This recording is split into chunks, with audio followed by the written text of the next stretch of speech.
திங்கட்கிழமை வீடியோக்கான ஒரு ப்ரோமோ தாங்க வந்திருக்கு. ப்ரோமோ வந்து சூப்பராக இருந்துச்சு அப்படி தாங்க சொல்லணும். அதாவது கௌதம் இருக்கார்ல, கௌதமை வந்து போலீஸ்காரங்க வந்து அரெஸ்ட் பண்ணுறாங்க அப்படி தாங்க சொல்லணும்.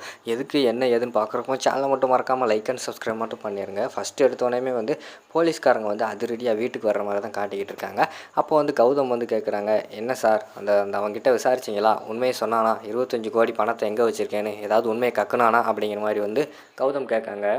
சார் நானும் அவனை வந்து போலீஸ் ஸ்டேஷனில் வச்சு உரின்னு உரித்து எல்லாமே கேட்டு பார்த்தேன் சார். ஆனால் அவன் எதுவுமே பதில் சொல்லலை. ஆனால் இப்போ பயங்கரமான ட்விஸ்ட் ஒன்று பண்ணி விட்டான் சார் அப்படிங்கிற மாதிரி சொல்கிறாங்க. என்ன சார் சொல்கிறீங்க, என்னாச்சு அப்படிங்கிற மாதிரி கேட்டவொடனே, இல்லை சார் அவன் வந்து தற்கொலைக்கு முயற்சி பண்ணிட்டான். இப்போ அவனை ஹாஸ்பிட்டலில் சேர்த்துட்டு நான் நேராக இங்கே வரேன் அப்படிங்கிற மாதிரி சொல்கிறாங்க. என்ன சார் சொல்கிறீங்க அப்படிங்கிற மாதிரி சொன்னோன்னே, ஆமாம் சார் அவன் வந்து இப்போ சூசைட் பண்ணிக்க அட்டம் பண்ணிட்டான். இப்போ அவனை வந்து விசாரிக்க முடியாது, ஒன்றும் பண்ண முடியாது. அது மட்டும் இல்லாமல் அவன் வேறு உயிருக்கு போராடிக்கிட்டு இருக்கான் சார் அப்படிங்கிற மாதிரி சொல்கிறாங்க. அப்படியா சார் அப்படின்னு சொல்லிட்டு ஷாக் ஆகி பார்த்துக்கிட்டு இருக்காங்க. மதுமிதா வேறு வந்து அந்த நேரத்தில் வந்து கௌதம் என்னால் தான் அந்த பிரச்சனையெல்லாம் வந்துச்சோ அப்படின்னு சொல்லிக்கிட்டு இருக்காங்க. நீங்கள் இருங்க மதுமிதா, என்ன ஏதுன்னு விசாரிப்போம் அப்படிங்கிற மாதிரி வந்து கௌதம் வந்து விசாரிக்காங்க. சொல்லுங்கள் சார் அதுக்கடுத்து என்னாச்சு அப்படிங்கிற மாதிரி சொன்னோன்னே, இப்போ பயங்கரமாக ட்விஸ்ட் என்னடானா, அவன் சூசைட் அட்டெம்ப்ட் பண்ணுறதுக்கு முன்னாடி அவன் ஒரு லெட்ரு எழுதி வச்சுட்டு போயிட்டான். அதில் பார்த்தீங்கன்னா உங்கள் பேர் தான் எழுதியிருக்கான். நான் இறந்துட்டேன்னா அதுக்கு காரணம் கௌதம் தான் அப்படின்னு சொல்லிட்டு எழுதி வச்சுருக்கான் சார். அவன் இறந்துட்டான்னா நானே உங்களை அரெஸ்ட் பண்ண வேண்டிய சூழ்நிலை வந்துடும் சார் அப்படிங்கிற மாதிரி சொல்லிகிட்டு இருக்காங்க.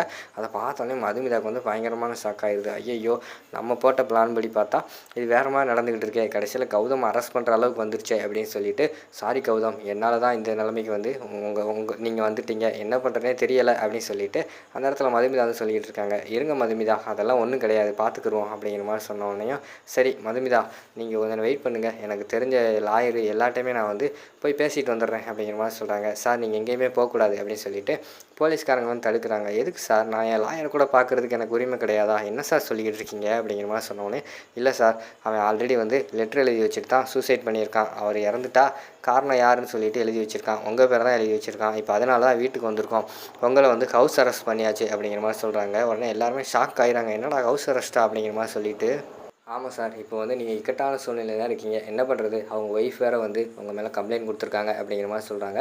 என்ன சார் சொல்கிறீங்க, என்ன கம்ப்ளைண்ட் கொடுத்துருக்காங்க அப்படிங்கிற மாதிரி சொன்னோடனே, அவங்க ஒய்ஃப் வந்து என் புருஷன் செத்துட்டா அது காரணம் முழுக்க வந்து கௌதம் தான், அவர் அரெஸ்ட் பண்ணணும் அப்படின்னு சொல்லிட்டு அவங்க வேறு வந்து இப்போ ரிட்டன் ஸ்டேட்மெண்ட்டாக எழுதி என்கிட்ட கொடுத்துட்டாங்க, எனக்கு வேறு வழி தெரியல சார் அப்படிங்கிற மாதிரி சொன்னோன்னே, கௌதம் வந்து கேட்குறாங்க, அப்போனா நான் எப்படி எங்கள் வக்கீலை போய் மீட் பண்ணுறது அப்படிங்கிற மாதிரி சொன்னோன்னே, சார் நீங்கள் இந்த வீட்டை விட்டு தான் வெளியே போக வேண்டாம்னு சொன்னேன், ஆனால் அவங்க வக்கீல் யாராக இருந்தாலும் சரி இங்கே வந்து நீங்கள் வந்து அவங்க பேசிக்கலாம், வீட்டில் வச்சு எதுனாலும் பேசிக்கோங்க, ஆனால் உங்களை வந்து வெளியில் போக விட முடியாது அப்படிங்கிற மாதிரி சொல்கிறாங்க. அப்போனா எத்தனை நாள் தான் இவரை வந்து வீட்டுக்குள்ளேயே வைக்க சொல்கிறீங்க அப்படின்னு சொல்லிட்டு மதுமிதா வந்து கேட்குறாங்க. சாரி மேடம் அவன் வந்து உயிர் பிழைச்சி நல்லபடியாக பிழைச்சி வர்ற வரைக்கும் கௌதம் சாரை வந்து வீட்டுக்கு வெளியில் விட மாட்டோம் அப்படிங்கிற மாதிரி வந்து போலீஸ்காரங்க சொல்லிக்கிட்டு இருக்காங்க. அதோட பார்த்துக்கிட்டிங்கன்னா அந்த ப்ரோமோ வந்து முடிச்சிடுறாங்க.